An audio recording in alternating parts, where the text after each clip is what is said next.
વર્ષ પછી ભયંકર 2026 વર્ષનું પહેલું સૂર્યગ્રહણ 6 રાશિઓ માટે બનશે સુવર્ણયોગ, ધન, ભાગ્ય અને સફળતા.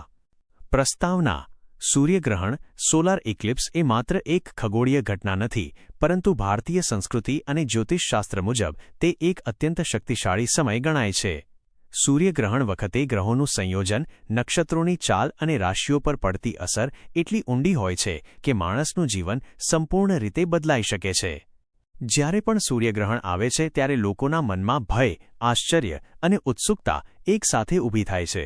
કારણ કે સૂર્યગ્રહણ માત્ર આકાશમાં અંધકાર લાવતું નથી, પરંતુ ઘણા લોકો માટે જીવનમાં મોટો ફેરફાર લાવતું હોય છે. આ વખતનું 2026નું પહેલું સૂર્યગ્રહણ ખૂબ જ ખાસ માનવામાં આવે છે.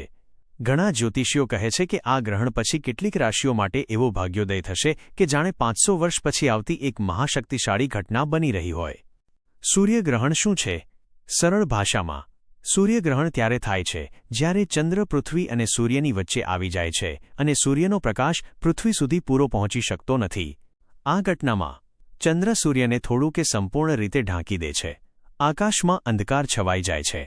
તાપમાન થોડું ઘટી જાય છે. પ્રકૃતિમાં એક અજીબ શાંતિ દેખાય છે. વિજ્ઞાન મુજબ આ એક સામાન્ય ખગોળીય પ્રક્રિયા છે, પરંતુ જ્યોતિષશાસ્ત્ર અનુસાર આ સમય શક્તિ પરિવર્તનનો સમય હોય છે. સૂર્યગ્રહણનું જ્યોતિષીય મહત્વ: જ્યોતિષશાસ્ત્રમાં સૂર્ય એટલે આત્મા, આત્મવિશ્વાસ, રાજયોગ, પિતૃશક્તિ, સત્તા અને પ્રતિષ્ઠા. અને ગ્રહણ એટલે અચાનક ફેરફાર, નવી શરૂઆત, ભાગ્યમાં ઉથલપાથલ, કર્મફળની અસર. એટલે સૂર્યગ્રહણનો સમય માણસ માટે ક્યારેક પડકારરૂપ બને છે તો ક્યારેક અદ્ભુત સફળતાનો દરવાજો ખોલે છે. 500 વર્ષ પછી ભયંકર એવું કેમ કહેવાય છે? જ્યારે લોકો કહે છે કે 500 વર્ષ પછી આવું ગ્રહણ, તે પાછળ એક કારણ હોય છે. કારણ 1, દુર્લભ ગ્રહયોગ. ક્યારેક ગ્રહણ સમયે એવા દુર્લભ ગ્રહયોગ બને છે કે જે બહુ વર્ષો પછી ફરીથી બને. કારણ 2, રાહુ કેતુની વિશેષ સ્થિતિ. સૂર્યગ્રહણ રાહુ અને કેતુ સાથે જોડાયેલું છે. જો રાહુ કેતુ વિશેષ નક્ષત્રમાં હોય તો તેની અસર વધુ ગાઢ થાય છે. કારણ 3, શનિ ગુરુની શક્તિશાળી સ્થિતિ. શનિ અને ગુરુ જ્યારે પોતાની ખાસ સ્થિતિમાં હોય ત્યારે ગ્રહણની અસર ભાગ્ય બદલી નાખે તેવી બની જાય છે. આથી આ ગ્રહણને અતિ વિશેષ અને ભયંકર તરીકે ઓળખવામાં આવે છે. 2026નું પહેલું સૂર્યગ્રહણ શું ખાસ છે? 2026માં થનારું પહેલું સૂર્યગ્રહણ ઘણા લોકો માટે ચિંતાનો વિષય છે, તો ઘણા લોકો માટે આશાનું પ્રકાશ છે.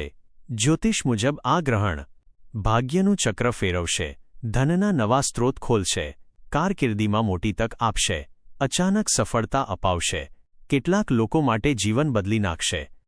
આ ગ્રહણ પછી ખાસ કરીને 6 રાશિઓ માટે સુવર્ણ સમય શરૂ થવાનો કહેવાય છે. 2026 સૂર્યગ્રહણ પછી 6 રાશિઓ થશે કરોડપતિ. મેષ રાશિ એરીસ.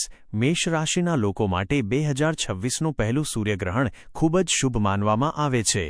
અસર: નોકરીમાં પ્રમોશન, નવી નોકરીની મોટી તક, બિઝનેસમાં ફાયદો અને અટકેલી ડીલ ફાઇનલ થશે. ધન યોગ. ધન પ્રાપ્તિના દ્વાર ખુલશે અને જમીન મકાન ખરીદવાની તક આવશે. ખાસ વાત: મહેનત કરવાથી તમે લખપતિમાંથી કરોડપતિ બની શકો છો. વૃષભ રાશિ ટોરસ. વૃષભ રાશિ પર શુક્ર ગ્રહનો પ્રભાવ હોય છે, જે ધન અને સુખનો કારક છે. અસર: પૈસાનો પ્રવાહ વધશે, દેવું ઝડપથી ઉતરશે અને પરિવારમાં સુખ શાંતિ આવશે. ધન યોગ. શેરબજાર કે પ્રોપર્ટીથી અચાનક લાભ મળવાના યોગ છે.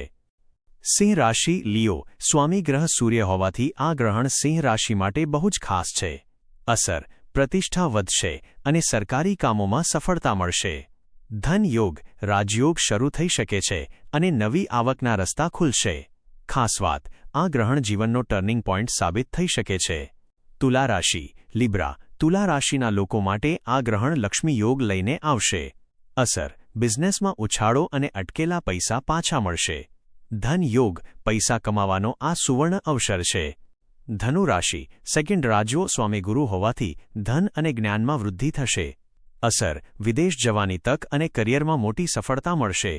ધન યોગ. અચાનક મોટો લાભ થવાથી મોટી બચત કરી શકશો. મીન રાશિ. પાઇસેસ. મીન રાશિના લોકો માટે ભાગ્યના દરવાજા ખુલશે. અસર: આધ્યાત્મિક શક્તિ વધશે અને જૂની સમસ્યાઓ દૂર થશે. ધન યોગ. ધનનો પ્રવાહ તેજ બનશે, ખાસ કરીને સર્જનાત્મક ક્ષેત્રના લોકો માટે. અન્ય રાશિઓ માટે શું અસર થશે?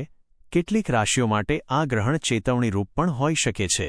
આરોગ્યની સમસ્યા અને માનસિક તણાવ, સંબંધોમાં મતભેદ અને વધતો ખર્ચ, ખોટી ડીલમાં નુકસાનની શક્યતા. સાવચેતી રાખવાથી મોટું નુકસાન ટાળી શકાય છે. સૂર્યગ્રહણ સમયે શું કરવું? શુભ ઉપાય કરવાનો: ગુડ થિંગ્સ, ભગવાનનું નામ જપવું, મંત્ર ઓમ નમઃ શિવાય અથવા ગાયત્રી મંત્ર. દાન કરવું: ગૌદાન, અનાજ, કપડાં. ગ્રહણ બાદ સ્નાન કરવું અને ગંગાજળથી ઘરની શુદ્ધિ કરવી. શું ન કરવું? ખાવું, પીવું અને સૂવું ટાળવું. ધાર્મિક મૂર્તિને સ્પર્શ ન કરવો. નવા કામની શરૂઆત કે શુભ કાર્ય ટાળવા. ગર્ભવતી સ્ત્રીએ ખાસ